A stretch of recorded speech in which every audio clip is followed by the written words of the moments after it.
Рівно 20 років тому Москва вперше зазіхнула на українську територію – острів Тузла.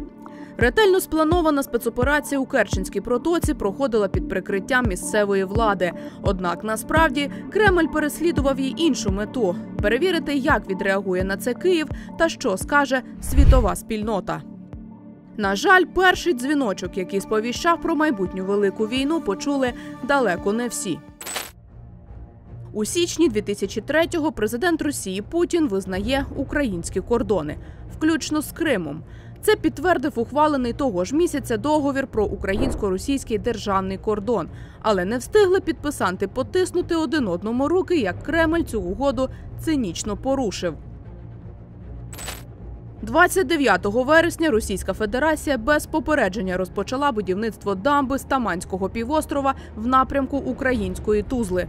Сотні одиниць техніки вдень та вночі завозили сюди пісок і каміння, без перерв та вихідних. Дамба наближалася зі швидкістю 150 метрів на добу. За процесом пильно стежили російські військові.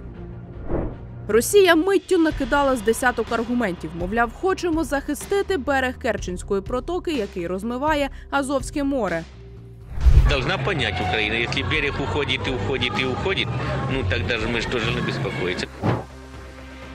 Проте, насправді, шматочок суходолу площею 3 квадратні кілометри був важливим з іншої причини.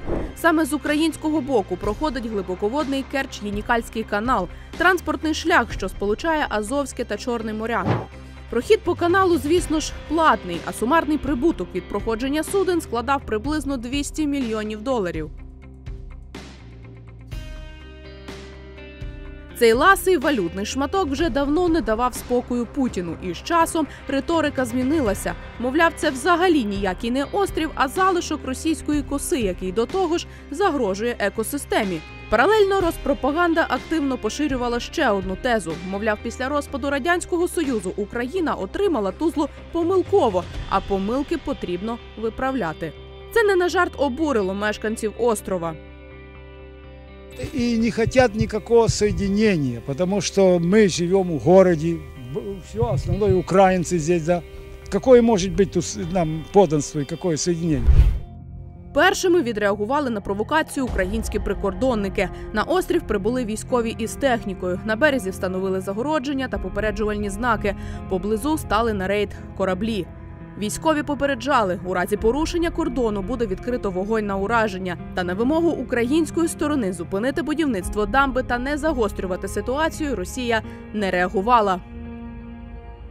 Український народ не хоче ссоритися з братським русським народом. І вынуждаете нас розцінювати ваші дії як вторження і провокацію. За підсумками перемовин тодішньої влади, 23 жовтня 2003 року Росія таки зупинила будівництво. На той момент до української території лишалося 102 метри. А вже 2 грудня замість звичайного поста на острові Тузла з'явилася прикордонна застава. Я думаю, що росіяни переконались, що ми не збираємося вести переговори по тим питанням, які для України є вирішеними. З боку Москви зупинка будівництва була аж ніяк не жестом доброї волі. Натомість Кремль висунув умови, за якими без його згоди жоден військовий корабель не міг пройти через Керченську протоку. Насамперед кораблі НАТО, наміри про вступ до якого оголосила Україна. Таким чином, Росія вже тоді почала усіляко блокувати будь-які спроби Києва шукати союзників за межами пострадянського простору. Анексія Тузли відбулася разом з анексією Криму у 2014 році. Однак сьогодні назвати островом її важко. Маленький зелений куточок між двома морями агресор перетворив на пустелю з піску та гравію. Тепер це підпора сумнозвісного Керченського мосту, який сьогодні під прицілом українських військових. Після кількох влучних прильотів свою гордість росіяни так і не відремонтували. Тому в Керченській протоці постійно чатують кораблі та катери Чорноморського флоту. Але насправді росіяни чудово розуміють, що ніяка оборона моста не зупинить Україну у відновленні справедливості. На острів Тузлу, як і на увесь Крим, чекає одне – деокупація.